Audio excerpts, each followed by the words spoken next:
Raleigh, North Carolina.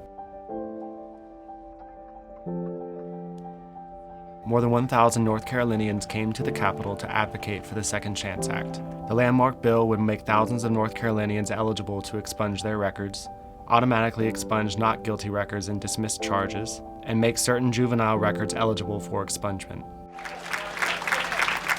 Y'all look beautiful out there. I mean, just so beautiful. When we first started the Second Chance Alliance, it was a room of about 8 folks. I was incarcerated with hundreds of brilliant men. And any of them could be here speaking at this podium.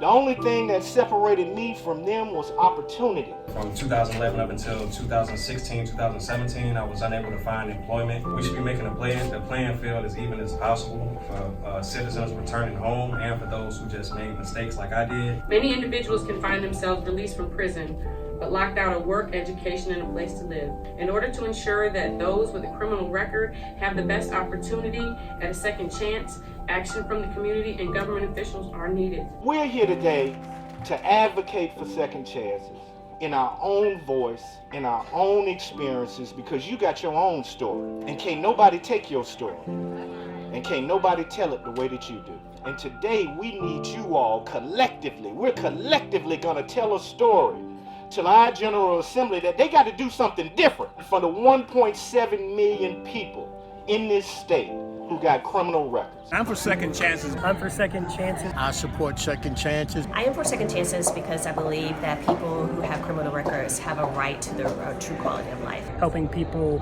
move on from criminal justice involvement. It starts with housing, then we can have employment, then we can get benefits. Spent 5.5 years in prison, came out and had the good fortune to have a support network around me, but a lot of people were not so fortunate. What are we for? Second chances. When do we want them? Now. What are we for? Second chances. When do we want them? Now. We're for second chances. Go to ncsecondchance.org if you are too.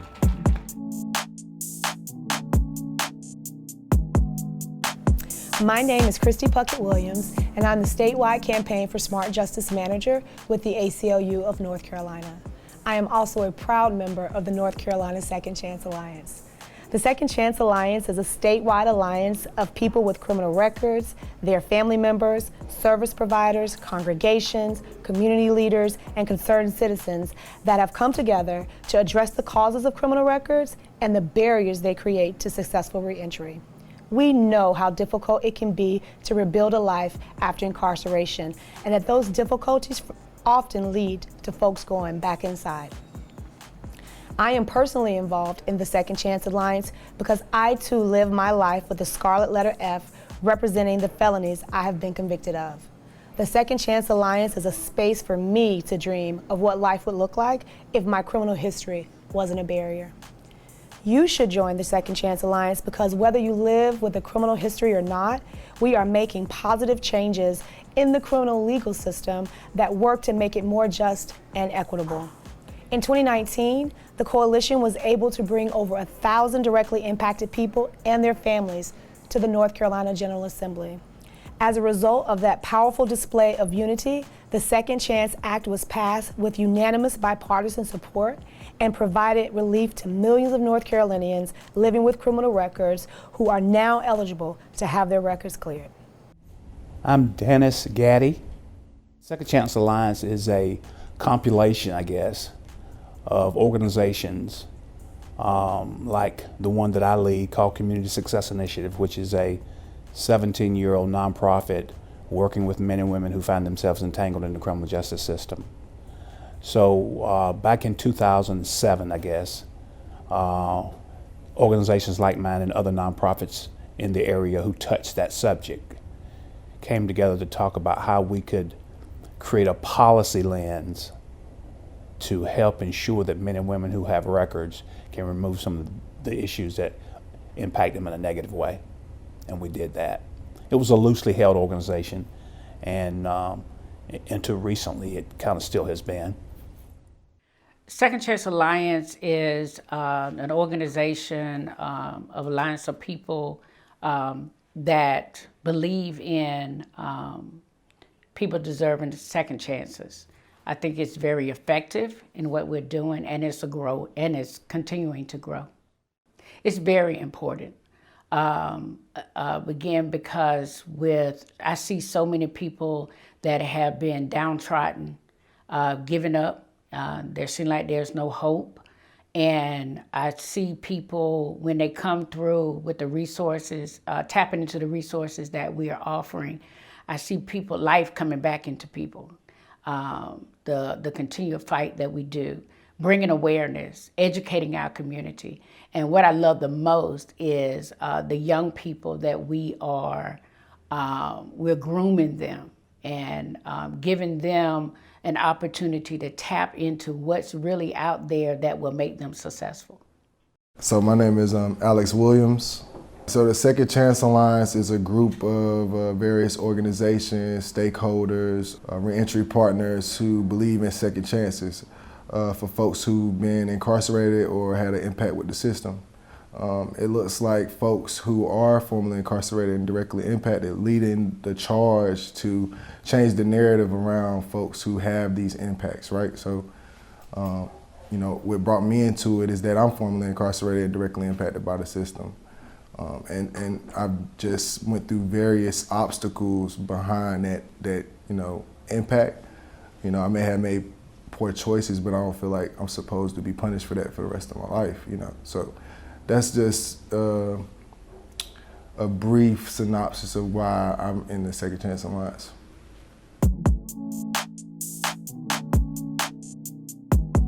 The future is bright in the Second Chance Alliance as we continue to build power to make changes in the state. We have policy priorities that with your help, we are sure we could see happen here in North Carolina. Number 1, expand eligibility and opportunity for expungements and other forms of criminal record relief.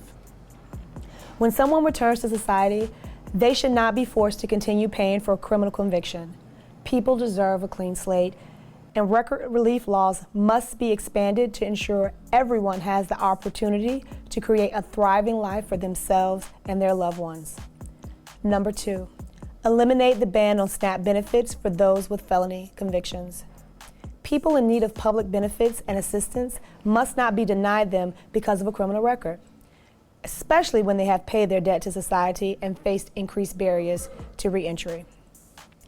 Number 3, take immediate action to reduce the burden of fees and fines and other criminal justice debt on those who cannot afford it.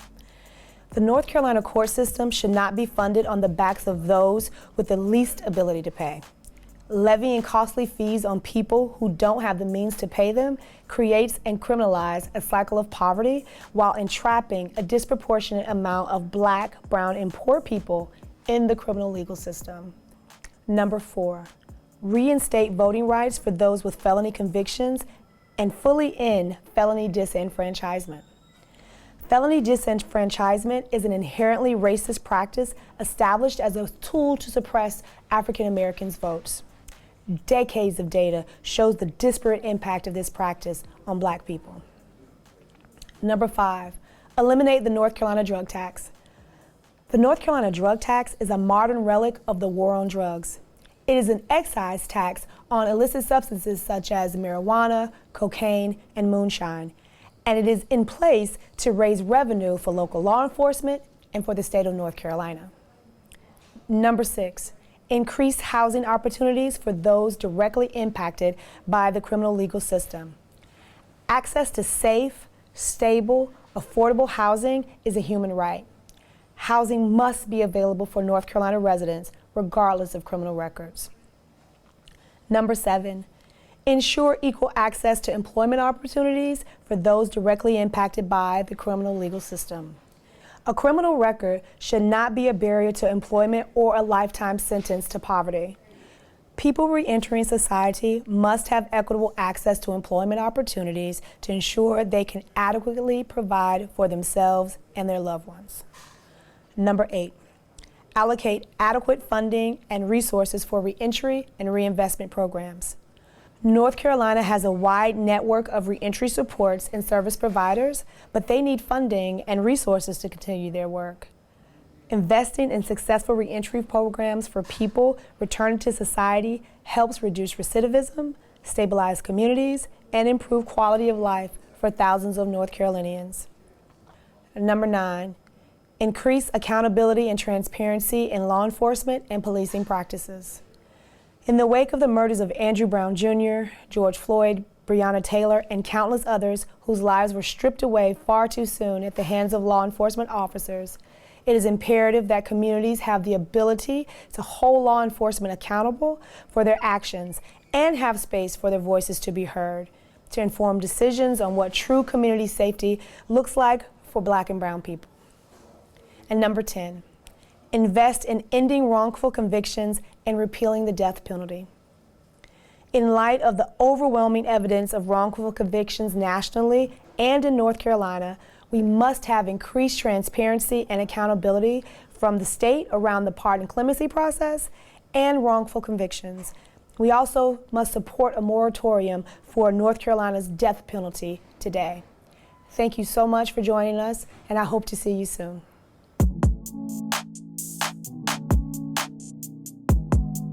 Back in 2004, I became the founding executive director of Community Success Initiative, which is a 17-year-old nonprofit, as I stated before, that works with men and women who find themselves entangled in the criminal justice system.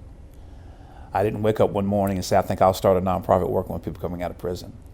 I made some poor choices myself and ended up spending 5.5 years in the North Carolina Department of Corrections. Had the great fortune of having a support team, I guess, for lack of a better word, on the outside, my wife, my family, my church, my friends. So I didn't have the, I came out with some support. So I knew, though, that there were people who were not so fortunate, who were still in prison or who were out, but just didn't have the wherewithal to have a team around them to become positive and productive again. So what I did, I became the founding director of the nonprofit that I still currently lead because I felt obligated to do the work and have been doing that ever since. So, and all this was pre-Second Chance Alliance, okay? So in the early days, there was no word called reentry. There was no word called second chance anything, right? Because at that time, the theory or the practice was in criminal justice was to lock people up and throw away the key.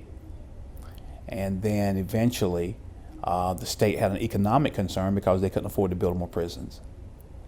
And so what we did then was begin to gather people once a month around what we called our reentry roundtable, and over fellowship and food. We couldn't even afford food back in the day, so people would bring their own food and we'd have potluck. And we just talk about the what ifs, right? What if we could do this? What if we could reduce expungements time? What if we could ban the box? What if, right? And so we got a call one day from the North Carolina Department, from the legislative building. Representative Garland Pierce came to us and said that I'm interested in what you're doing. I like what you're talking about, and I need you to come down and inform us at the legislature about what this is all about.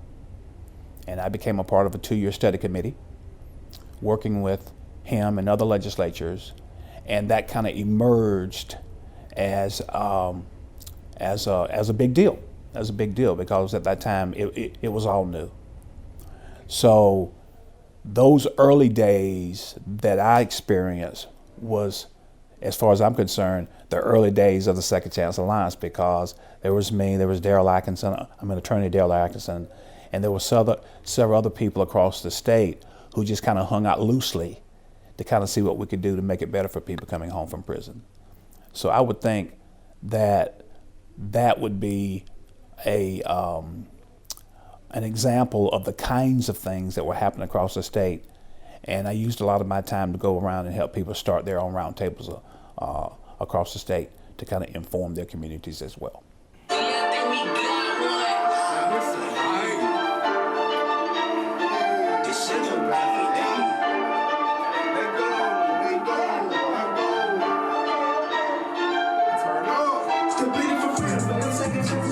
Okay, so some of the collateral consequences of having an impact or experience with the criminal justice system include not having access to housing.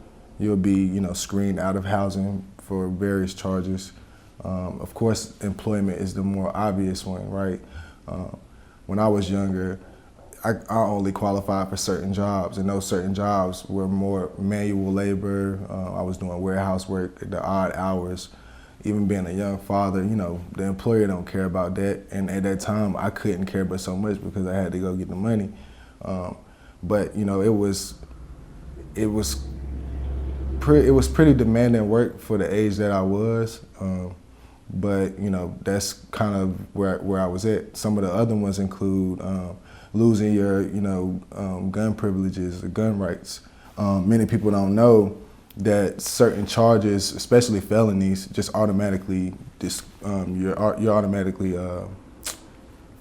discarded from getting those licenses or permits or whatever, and that could affect you in various ways. If you stay in a rural area where you have to hunt and do things like that to eat or to make money, you're automatically out of the running for that because of whatever happened. And I think those are some of the more obvious ones. Some people lose their voting rights if you're on felony probation. Until that sentence is all the way complete, you can't vote. And just off the top of my head, those are the major ones. I mean, of course, you have debt that's associated with it, with various charges and experiences. You'll have fines and fees, which impact folks in different ways because they put liens on your property because you don't pay, these fines that the state deems that you owe. But, in a lot of cases, people do not have that money because they have to choose between that and feeding their family, which in itself is another collateral consequence, the circle of poverty, that's attached to the criminal justice system and its elements,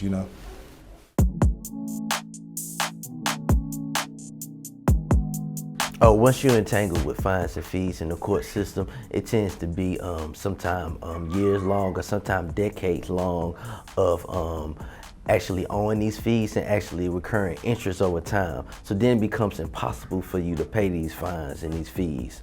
A lot of times, a lot of these fines and fees start out very small, and over time they collect a lot of debt because a person who's worrying about daycare and worrying about getting back and forth to work and worrying about feeding their kids at the end of the week and making sure they can cover rent at the end of the month, the last thing they're thinking about is going to get the state of North Carolina or going to get a local courts the last bit of money that they have, or the little bit of money that they might have reserved just in case their car break down or just in case they need a tire. So it's small necessity things that the court don't even really look at, that because they have certain essays and they're privileged in certain areas where they don't even have to think twice if their car break down about getting it fixed.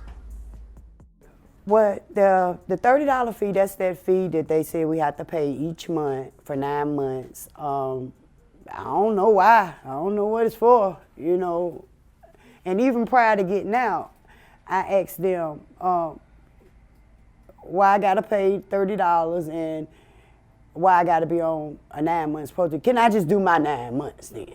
Let me just go ahead and do 9 months. No, that's a setup. No, we're gonna put you on probation for 9 months and you're gonna pay $30 a month for 9 months. So when I got off of that, when I paid it, and with some months I couldn't pay it though. So some months I'm wondering, I don't know if they're gonna come and lock me up or not, because the probation officer that I had, she wasn't that good. She scared me. You come over here, you pay that money, because you don't pay that money, I can lock you right back up. So you don't gotta keep telling me that. every time you're gonna have to go through that background check, through that panel of people, through the attorneys, they looking all through that. So it wasn't until my first enrollment semester at A&T when I seen those fees and how much they were, like $2,000, $1,000. And I really got denied interest of the school because before they dissected it and went through it, the lawyers that's on their team at the school, it was looking like I was still on probation and still had some fees attached to it that was preventing me from getting in that school for some type of way. And I had to go down to the clerk of court office for Jeff, somebody. I was doing leg work. I had to do some leg work. I had to go down there and try to figure out who I need to talk to about this that's connected here, you know. And it was a student support services that helped me navigate who to go talk to from A&T. Because I wasn't gonna give up, wait a minute now, I just graduated from GTCC, okay, with honors, with no problem. Now I'm trying to get a university. It's not the actual charges, because they done went through those charges and stuff like that. Well, yeah, that too. It's the amount that's connected to it.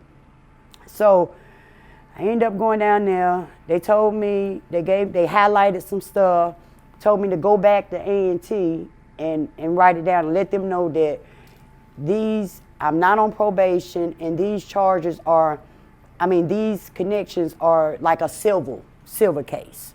So it shouldn't stop me from getting into the college.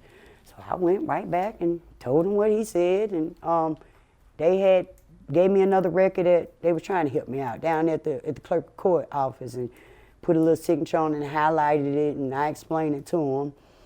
And I was able to enter in the school, but it's still there.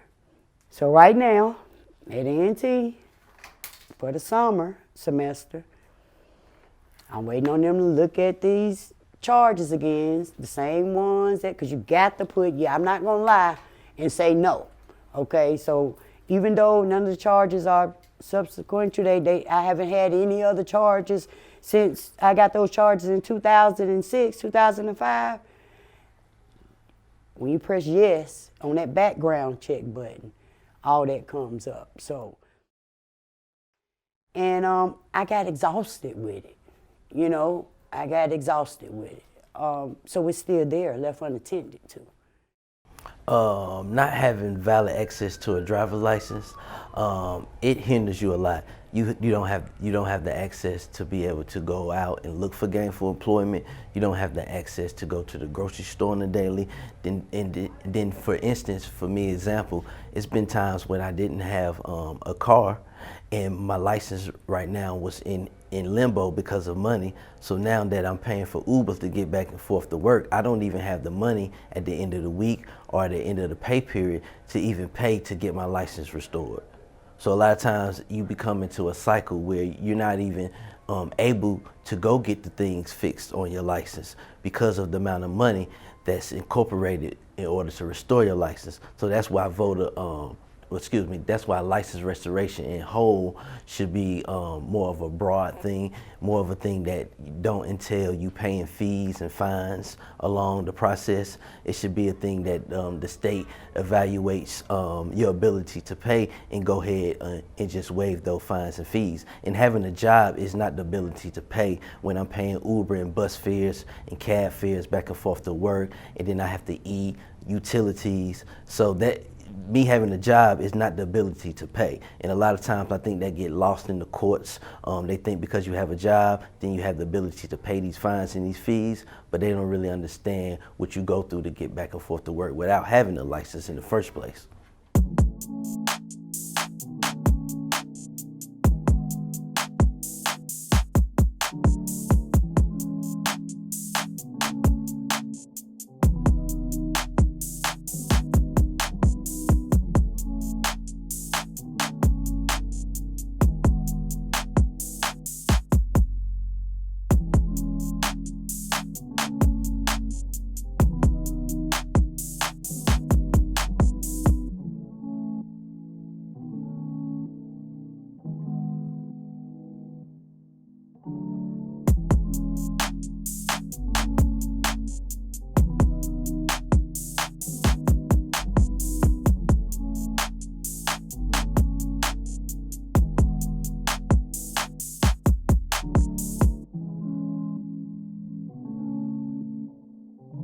Hello, my name is Ashley Mitchell, and I was born and raised right here in Elizabeth City, where I am working alongside with the local NAACP in this tragic incident regarding Andrew Brown Jr.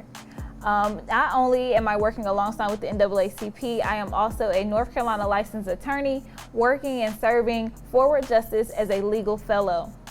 Elizabeth City is a small, close-knit community where everyone knows each other. If I don't know you, I likely know your mother, your sibling, or someone in your family. That's how small and close-knit this community is. So for something like this to happen right here in our backyard, it is truly heartbreaking. What we need from our city officials, our elected officials, our state officials is for transparency and accountability to take place. Without this transparency and accountability, our community cannot trust those who we have elected to make decisions for our community. With your continued support of the Second Chance Alliance, we will be able to continue our pursuit of equality and justice for everyone in this state and all over, and ensure that everyone has a second chance. Greetings. I am Keith Rivers, President of the Pasquotank County branch of the National Association for the Advancement of Colored People. We're here today because of the brutality that has occurred in our city. The horrendous shooting of an unarmed black man took place at the hands of law enforcement. The failure to release the video footage of the body cameras is an atrocity to this community and to this family, the Brown family. His name is Andrew Brown. And I want everyone to say his name, Andrew Brown. Andrew Brown was a father. Andrew Brown was a brother. Andrew Brown was a son. And Andrew Brown was shot in the back, as reported, with assault rifles. Guns. These assault rifles were used in a community, in a housing community. It was used in a black neighborhood with a school not more than 50 yards away. They came to serve an arrest warrant, and they showed up with assault rifles, and they fired these assault rifles in a residential neighborhood. One of the bullets traveling across the street into a neighbor's house, through 3 walls, and into his kitchen. The owner of the home said it went right over the top of a chair where his wife normally sits. But yet, the sheriff's department in Pasquotank County, his name is Sheriff Wooten, he would not do an order to release the footage, the body camera footage, to show us exactly what would happen. He did not come out and speak with the community. He is an elected official. He is also a law enforcement officer. We are demanding justice, and we are demanding justice through transparency, trust, accountability, because we know when those 3 things are done, then justice will be served for Andrew Brown Jr. and his family. Again, I say, what's his name? Andrew Brown Jr. This is Pasquotank County, and we're like many other counties and small cities where on numerous occasions these types of things have occurred and gone unnoticed. Well, now America sees it. America knows it. The world knows who Andrew Brown Jr. is. And in closing, one of my favorite scriptures, Proverbs 21:15, says that when justice is done, It will bring joy to the righteous, but terror to the evildoers. Say his name. Andrew Brown. Say his name. Andrew Brown.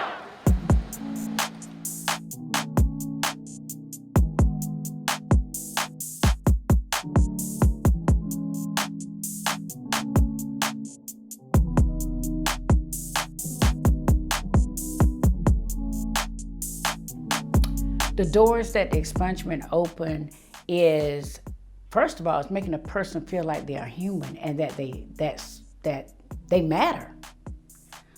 Their lives matter. Once a person has been entangled in that system and feel like they still have that target on their back, they cannot move freely through life, that's a burden. And so I believe that a person that have an opportunity to have their record expunged, have gotten their record expunged, they feel like they have a new lease on life. They feel good about themselves. They feel, take for instance, a father, and he feel like I cannot provide, I can't get a certain job, even if I went to college for it and educated in that field. I can't get it because I have a criminal record. But now that it's off, oh yeah, that makes him feel good. He's a provider, he's a productive citizen, and it gives hope to another young man. So a more personal example, had I been able to get expunction when I was younger, when I first had my first contact with the system, I would have been eligible for more adequate employment at a younger age. But because I wasn't eligible for expunction yet, because of the laws at the time, I wasn't able to, go into that field. So I feel like if somebody's able to expunge a misdemeanor crime, their first crime, whatever, off their record, or charge, they could be able to apply for housing, get accepted. They could apply for employment and have more adequate opportunities. But because you have this, and you can be charged with something and not convicted, and it still show up on your background, and employers, it's at their discretion whether they want to judge you off of that. So, with the Second Chance Act, those charges like that would be expunged off of folks' record, and then they can then apply for those things that they would have been disenfranchised for.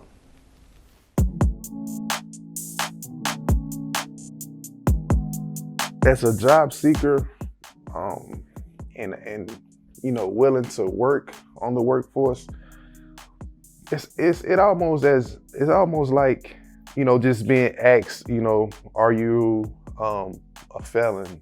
When was the last time when was your last charge? Or have you ever had a charge? Or things of that nature. It makes me feel like if this is the right word for it, being looked at in a way where I'm being judged, like I'm just nothing. You know what I mean? Like, and the reason why I say this is because if I was a CEO of an establishment or a manager or a hiring manager, I wouldn't press the fact of knowing or constantly asking someone that's trying to make a better life for themselves. I wouldn't constantly ask them, have you ever had a charge, or when was your last charge, or how many years have you spent in prison, or I would because I know how that feels. And even if I didn't know how that feels, I wouldn't want to,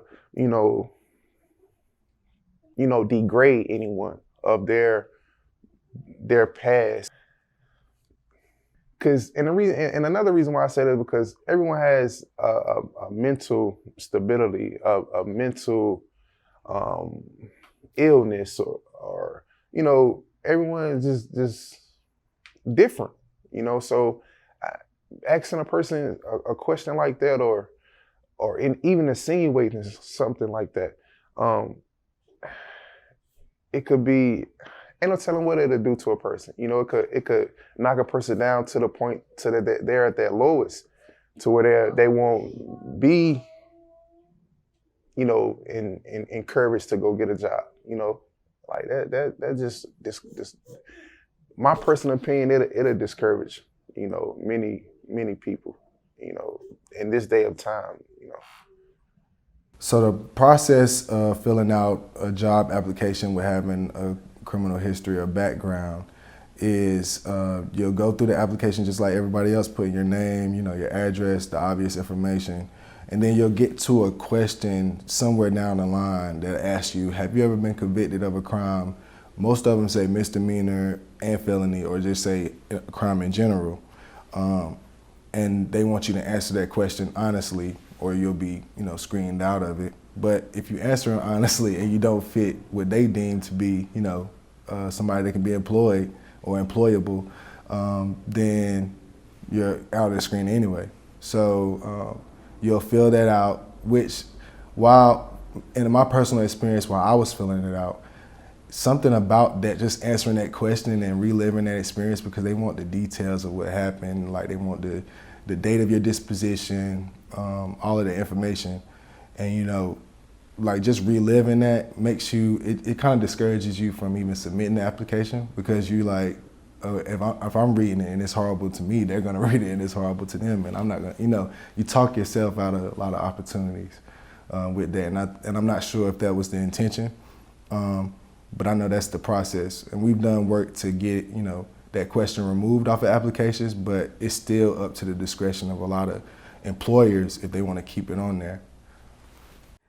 Post-incarceration, oh man, employment, it was like a lot of challenges, a lot of things that I had to go through, a lot of explaining, and I'm still going through it. A lot of explaining, a lot of letters of explanation had to be typed up and things like that. Even with the credential of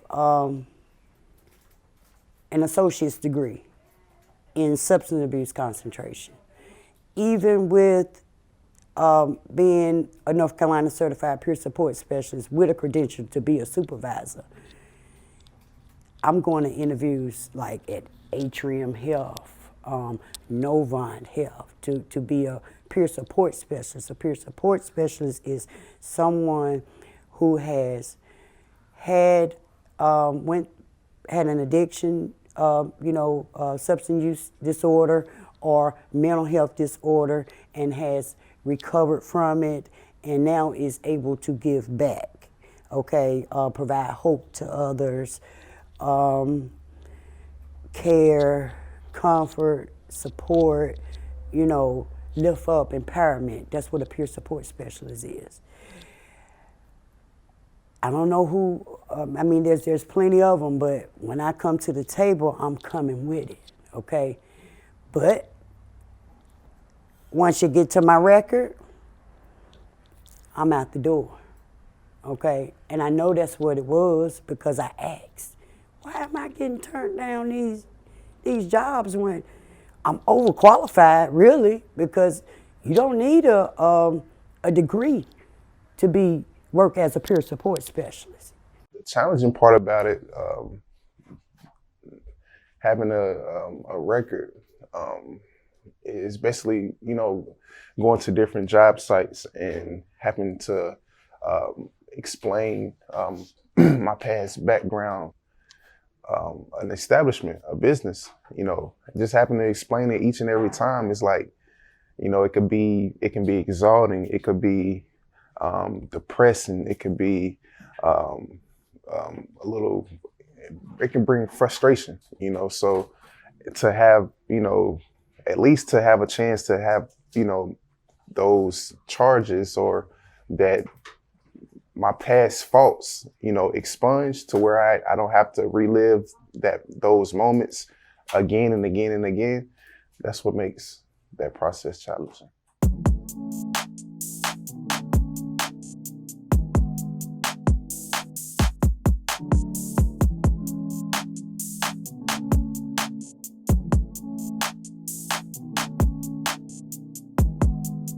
One of the most known programs is Section 8 housing. You're automatically eliminated from Section 8 housing if you are convicted of a felony.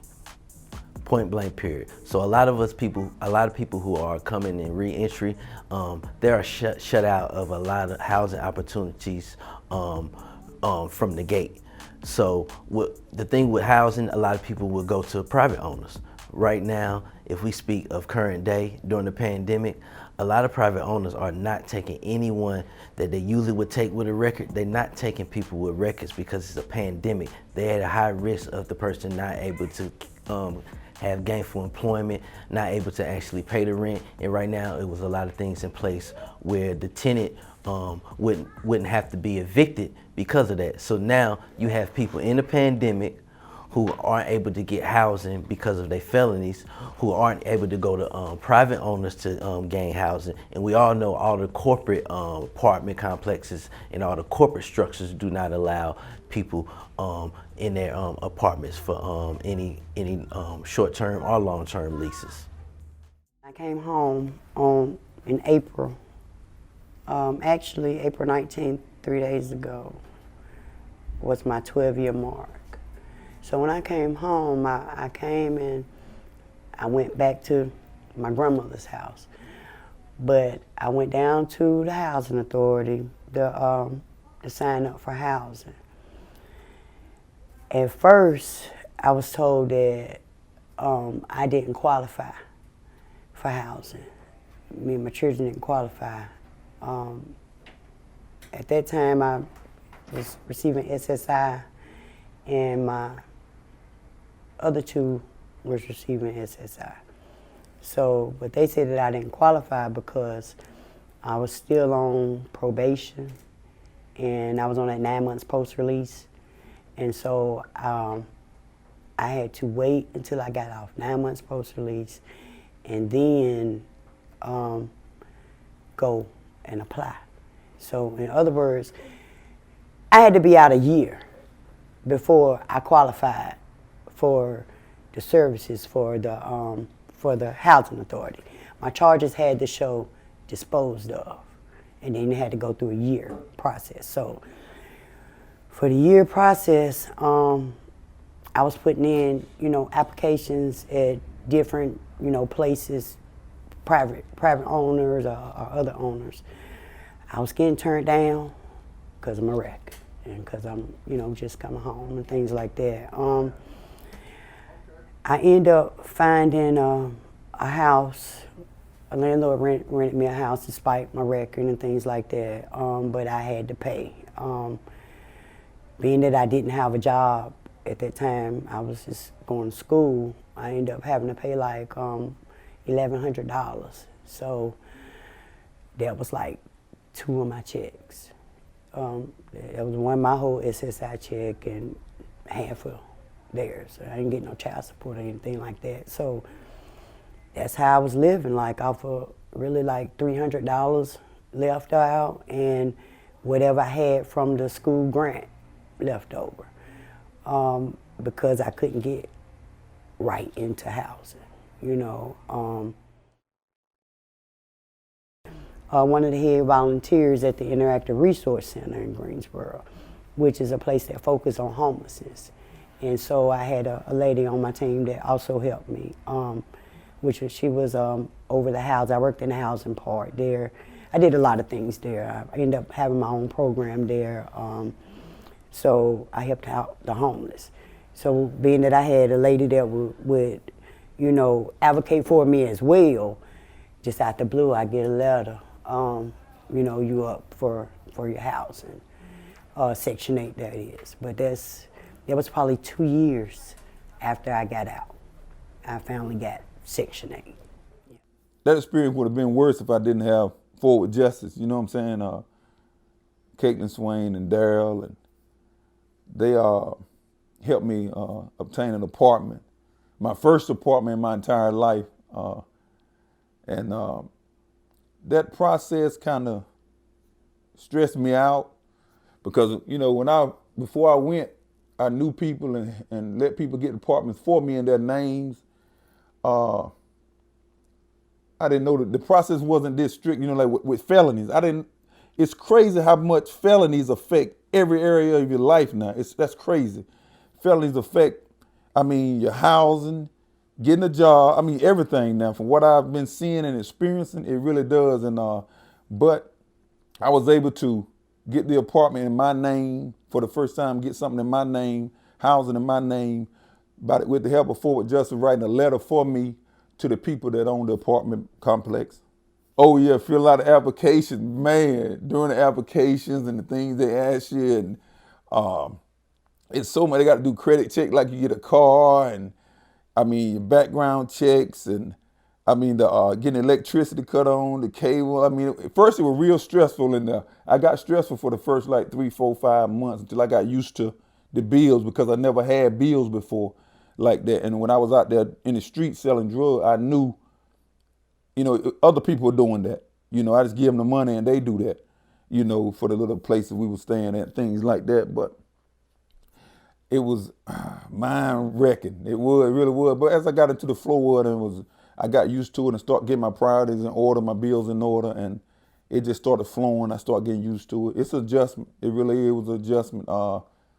And then I don't trust people. And when you're in prison, you really learn not to trust people no further than you can see them. You know, keep your eyes on them. So I didn't feel comfortable giving out my Social Security number. You know, a lot of places want you, like giving out your bank account numbers. I don't care. To me, I don't care if you work in a car lot, a bank. I think you'll steal money. If you get bad enough, you will take money. You will hit somebody. You will take their money. You know, that's how I feel. So I was kind of skeptical of all of that. I didn't never say nothing about all that, but I'm real skeptical of things like that.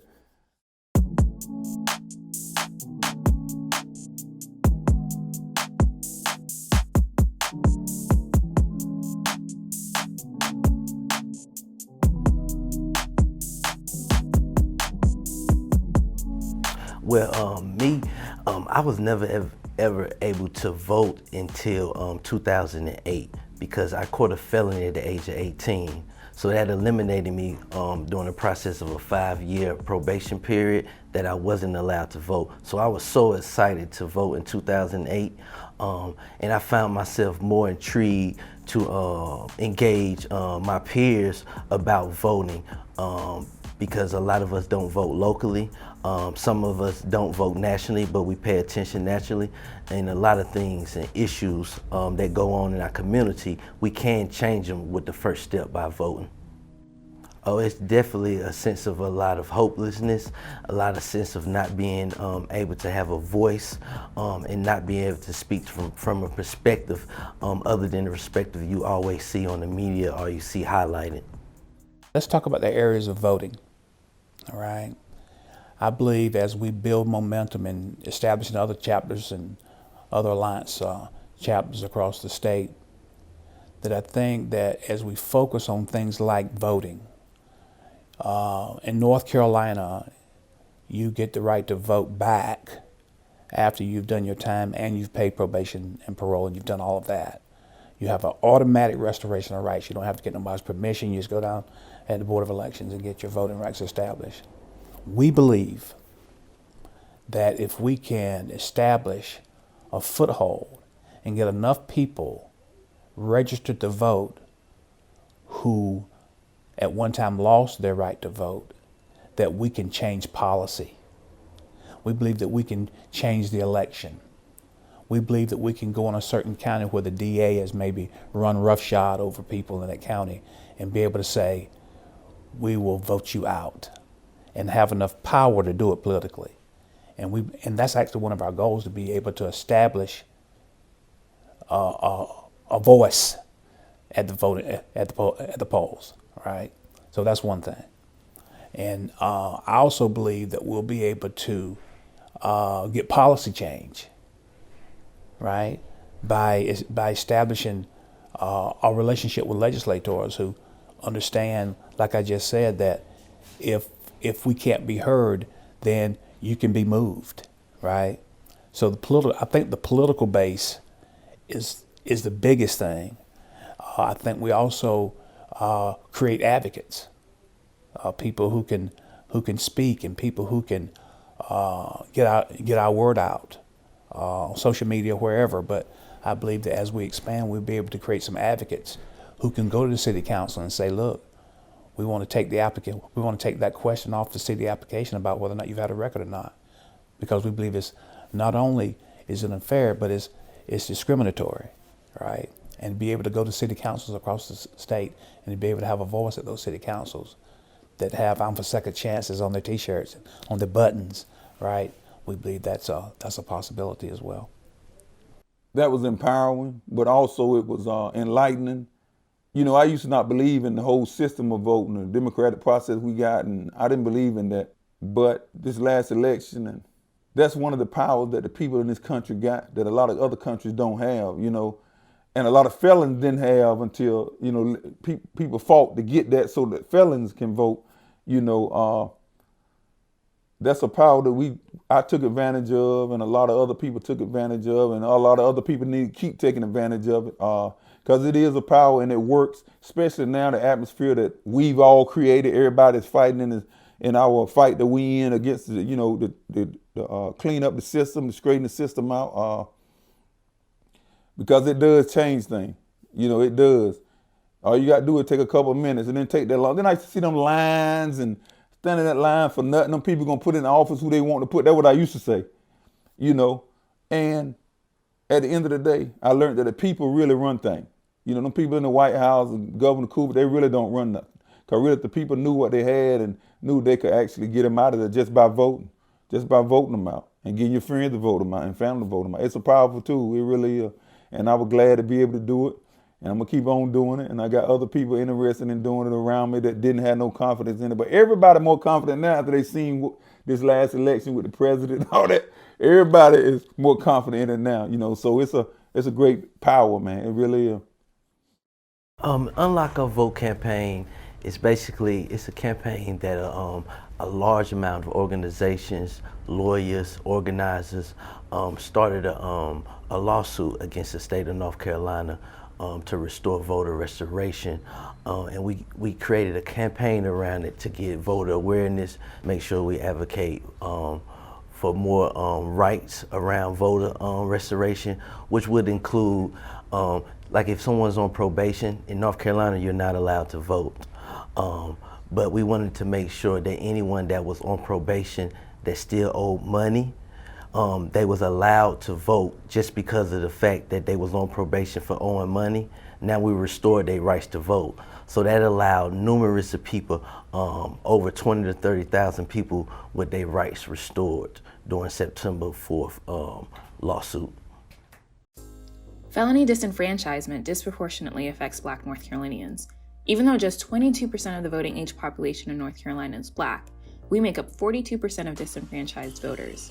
For Justice, alongside the NC Second Chance Alliance and the North Carolina State Conference of the NAACP, are fighting to ensure equal access to the ballot by advocating that everyone, despite their criminal record history, should be able to participate in our democracy. On September 4th, 2020, a 3-judge panel granted a preliminary injunction allowing North Carolinians whose probations have been extended solely due to outstanding fines, fees, and other court debt to vote this November. Have a criminal record in North Carolina and unsure how that impacts your ability to vote? Well, if you have felonies on your record, you can vote in North Carolina so long as you have completed your sentence, even if you still owe court costs, fees, fines, or restitution. Completing your sentence includes any period of incarceration, probation, post-release supervision, and parole. The same applies if you are convicted as a juvenile. If you have a misdemeanor conviction, you can vote in North Carolina. If a person has only been convicted of a misdemeanor, their voting rights are never taken away. Reminder, if you are currently on felony probation and your probation has been extended solely due to outstanding court fees and fines, you are eligible to vote. Yes, we was very engaged, and actually right outside these doors here, we held the voter registration event September 24th leading up to the 2020 election. And we had 12 individuals who actually was impacted by that voter registration lawsuit that we won. So it was pretty exciting to see 12 individuals actually be able to register to vote for the first time, and actually be just getting off probation, or some of them still on probation, but only on probation for owing money. So we had 12 people right outside these doors that actually registered to vote for the first time.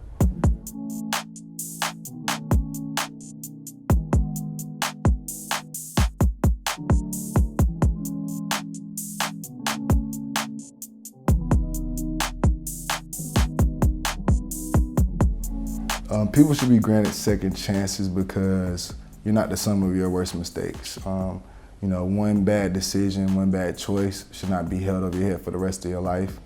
And, it's double jeopardy to give somebody a lifetime of collateral consequences on collateral consequences and constrict their opportunities further because you deem them, to not being able to be rehabilitated or, criminals or whatever society puts on people like myself. These labels are not you. You're not the sum of your worst mistake. It means a lot to me to have this second chance. Throughout my life, like when I actually was released off of probation, it was very hard for me to find jobs. It was very hard for me to find gainful employment. So I find myself repeating the same cycles that got me on probation in the first place. So by having second chances and by people able to have their records expunged and able to have their rights restored in certain situations, it's very important. It helps you gain gainful employment. It helps you be able to have equal access to certain housing that we're eliminated. And it's just a lot of things that open up when it comes to having your rights restored and having your record expunged. Oh, everybody deserves a second chance. We all deserve a second chance every day in life. That's why when we get up every day, we have a new start, a new chance to start our day new, start our life new, and go on with the future. Our past should never, ever haunt us. Our past should never, ever be used against us to make us feel like we can't be something we want to be. It shouldn't be used against us to make us feel like we're victimized and feel like we're voiceless.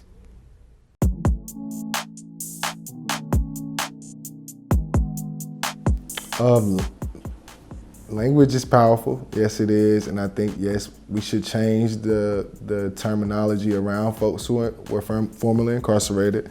We're not felons, we're not criminals, we're not convicts.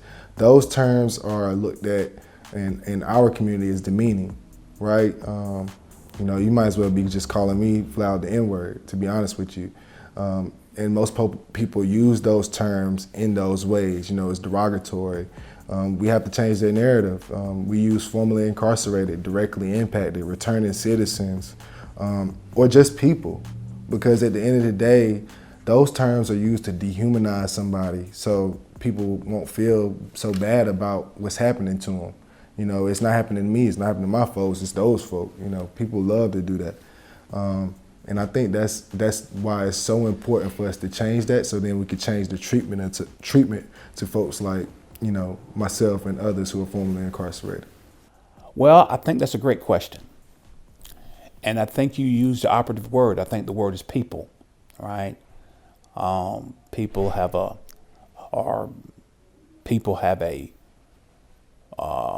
habit, I guess, of using words such as ex-offender and ex-con and offender and things like that.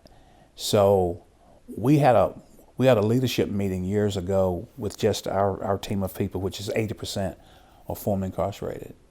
And we asked them, we asked the question, we put the question on the table during that meeting. We said, how do you think we need to be referred to? And one guy said, how about people? So how about people? So it froze the room, right? So a person who has a record, a person who went to prison or jail, you peopleize it, right? Who wants to be known by the worst day, right? I'm a dad of 2 great children. I'm a husband of a wife, been married 38 years this coming May. I'm a deacon in my church.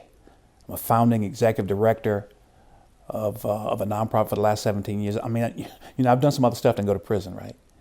So people language. So that's the first thing we'd like people to know, that we're human beings, not human doings, that we're human beings, right? And we want them to know that we believe in second chances, right? We want them to know that I've asked the question sometime to my sophisticated audiences, right? I asked the question, I says, what would your title be if you hadn't gotten caught for what you did, right? Would you be Dr. XYZ? Would you be counselor boom, boom, boom? So there's a great chance that people who don't have records, not because they didn't do anything, but simply because they didn't get caught. So we want people to know the reality of what this thing is, right? Also, we want them to know that people change. People change. Statistics say that after 7 years of a person's last offense, if he hasn't committed any of the crimes, that he's no more likely to commit a crime than somebody who's never committed a crime. So people phase out of criminality, right? But somehow or another, society wants you to be remembered what you did for the rest of your life. So we want to say, after a while, let it go, right? So especially if you've done what the judge said, the judge says do 3, 4, 5 years and you've done it, that's your time. But society want to give you some more time. Don't want to give you a job if you check a box. Don't want to let you have an apartment if you check a box. So you're doing front-end sentencing and sentencing on the back end. We think that's unfair. And so some of the work of the Second Chance Alliance is to work on things like that. And we've worked on it, ban the box, where we now have it in some counties in the state of North Carolina, where a person, he does not have to answer the question is not even on the front page of the application anymore in some cases, in the counties that we've had it banned. And we're going to try to expand that across the state and across the country as well.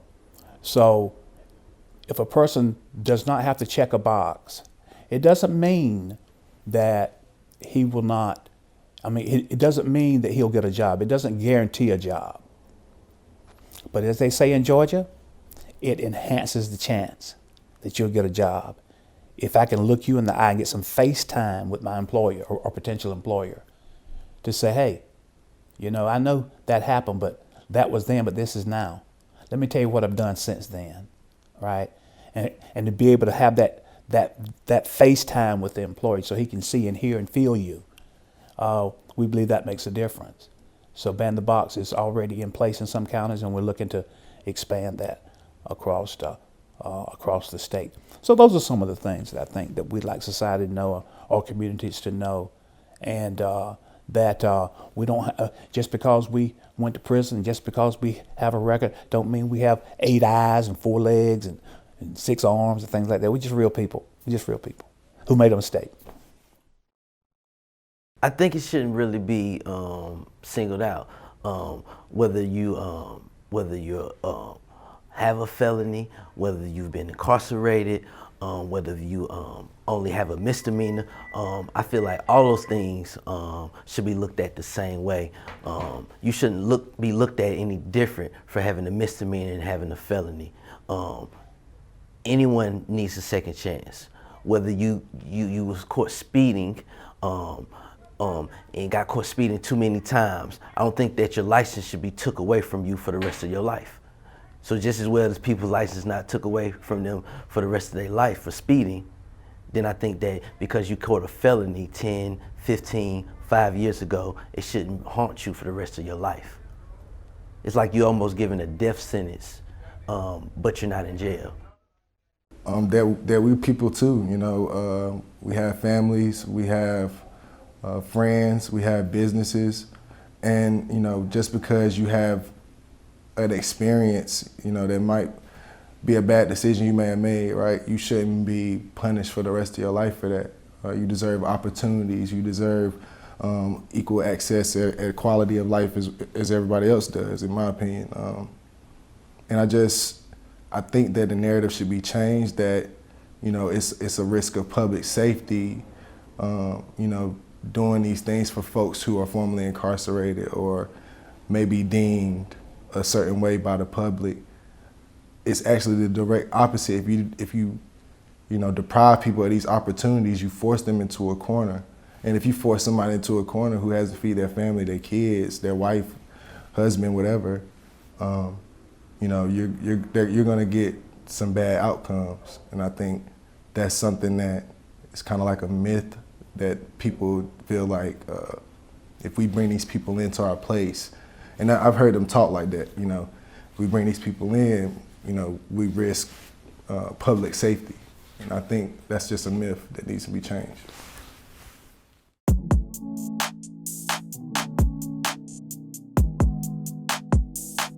I want them to know that, first of all, I want to thank them for being able to be open enough to make some of the changes that they've made so far. But I also want to let them know that that's not even close to being enough, right? I want them to know that at every place along the criminal justice continuum is filled with racial bias, right? When an African American or black and brown person gets stopped, he's more apt to get stopped and searched than somebody's white. When it gets to pre-trial, when it gets to cash bail, when it gets to the sentencing, there's always a discrepancy because of race. If statistics say that black and brown people and white people commit crimes at about the same rate, so it's not an issue of criminality. But the issue is poverty, because if you can afford a lawyer, there's a great chance you don't go to jail, right? Not because you didn't commit the crime, but because you've got somebody who's defending you. I like to tell them that when people come home, that they need a reentry support network to help them get back on their feet. What I call the big four: jobs, housing, education, and human services, to be able to get a person back on their feet. And it's not that people don't want to do the right thing, but they got to have some help. They got to have some help. They got to have some hope. And we believe that the legislatures are in a perfect position to be able to answer the call on that. I want legislators, lawmakers, elected officials who have the power to, put laws into place to help folks like myself who have that impact to do those things. We shouldn't have to feel like we're begging for things that are just, common sense to be right.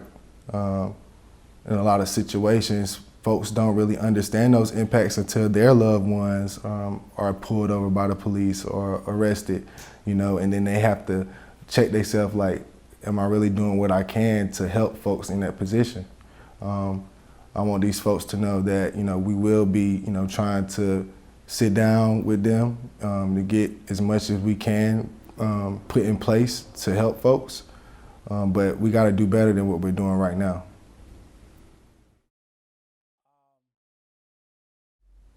I think the people that we serve and the difference that we're making in their lives.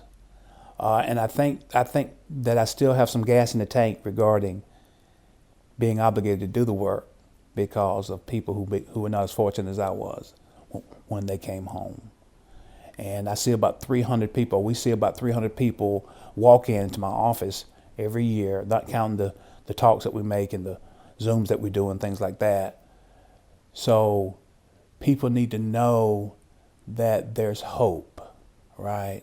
And when you get rejected over and over and over again, and you have nobody to talk to who can relate to what you've been through, I believe that we stand in the gap. I mean, people hear you different if they know you share their same experience. That's why NA and AA are the largest support groups in the world, because the people who teach those classes, they took those classes, right?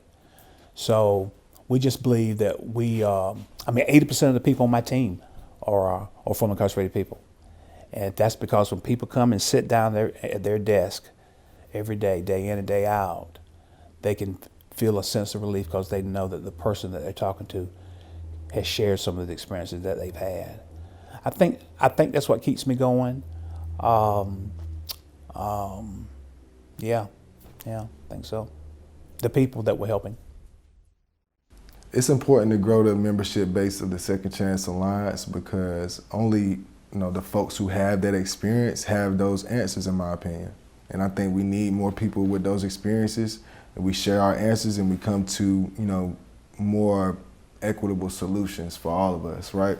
I think the chapters that we have existing right now are doing fairly well for where we started, but there's always the facts that we're constituency based. We vote for people and all these things, and I feel like with numbers, you can get certain things passed. You don't win things because you're right. You win them because you're strong, and strength comes with numbers. So I think It's extremely important for folks to sign up for their Second Chance Alliance chapter in their area. If you don't have one and you wish to see one there, I think you should inquire about that. You can email myself or another member of the organizing team at Forward Justice, and we'll get that done. But I think it's extremely important. It's not time to sit still. It's time to fight. It's not a moment. It is a movement. All things are possible. All things are possible. For those who have been directly impacted from the legal system, from homelessness, from, all things are possible. Be heard. If we can just be heard, we can be so powerful. I'd like to say that now is the time, if there ever was a time, that now is the time to be a part of our Second Chance Alliance movement. Now is the time to be an advocate for change for the people who find themselves entangled in the criminal justice system.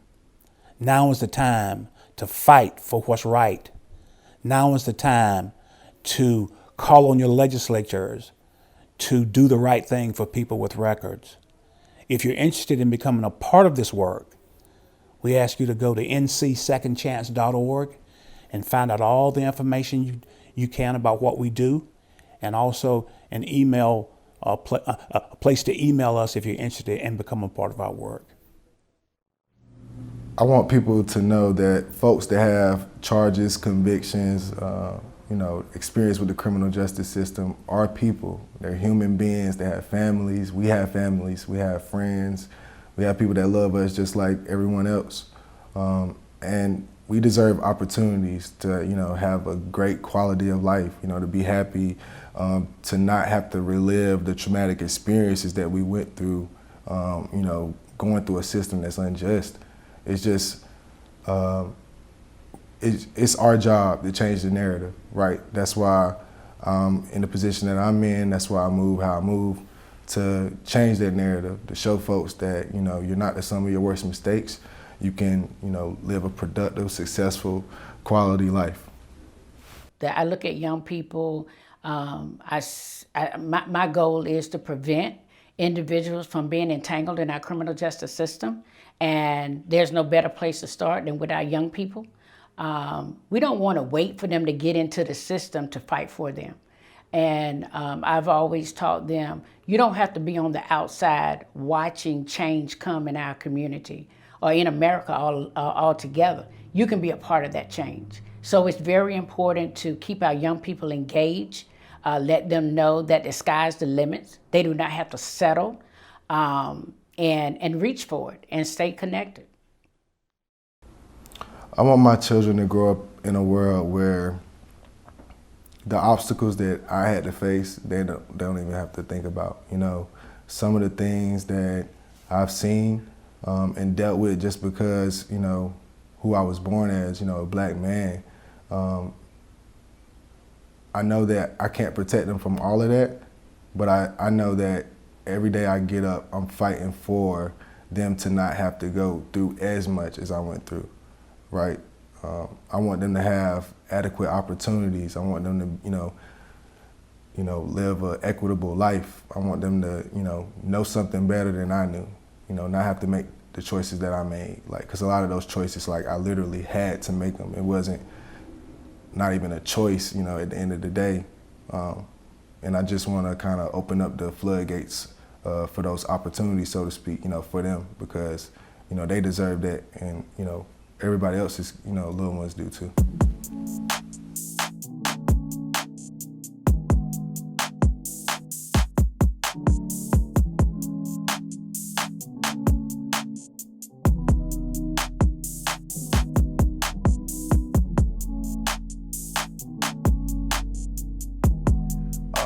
The inspiration behind the Second Chance song was basically, just the lyrics, the actual details from what's going on today in the time that we're living in, as far as with the justice system. Yeah.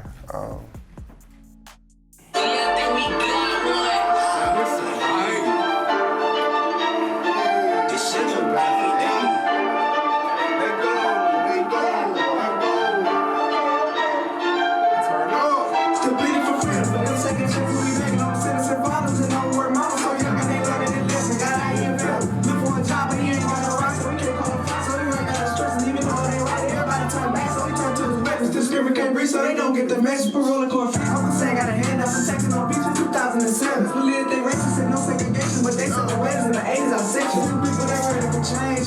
On the corners they begging for change. Some youngest men making the name. They can't got a point back for them. No, so we don't play leaving his dream chance. Black lives matter, sister can't breathe. Don't shoot 'cause I got on my hands. Don't shoot 'cause I got on my hands. Say we need a second chance. Black lives matter, sister can't breathe. Don't shoot 'cause I got on my hands. Don't shoot 'cause I got on my hands. Say we need a second chance. Black lives matter, sister can't breathe. Don't shoot 'cause I got on my hands. Don't shoot 'cause I got on my hands. Say we need a second chance. Black lives matter, sister can't breathe. Don't shoot 'cause I got on my hands. Don't shoot 'cause I got on my hands. Look into my eyes, I can see his pain. We speaking, but now they ain't hearing us. But it is potential to see blue lights that I'm hearing, and this is preventing us. We gotta be gunned down by the law for the people to really remember us. We fighting all in the police, so really we don't know who to trust. What about the impoverishing all of our feelings out here that just need a clean slate? No EBT to feed their kids or the money to eat off a clean plate.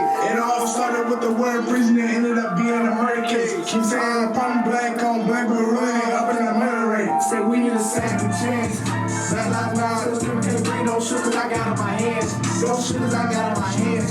Say we need a second chance. Black lives matter, sister can't breathe. Don't shoot 'cause I got on my hands. Don't shoot 'cause I got on my hands. Say we need a second chance.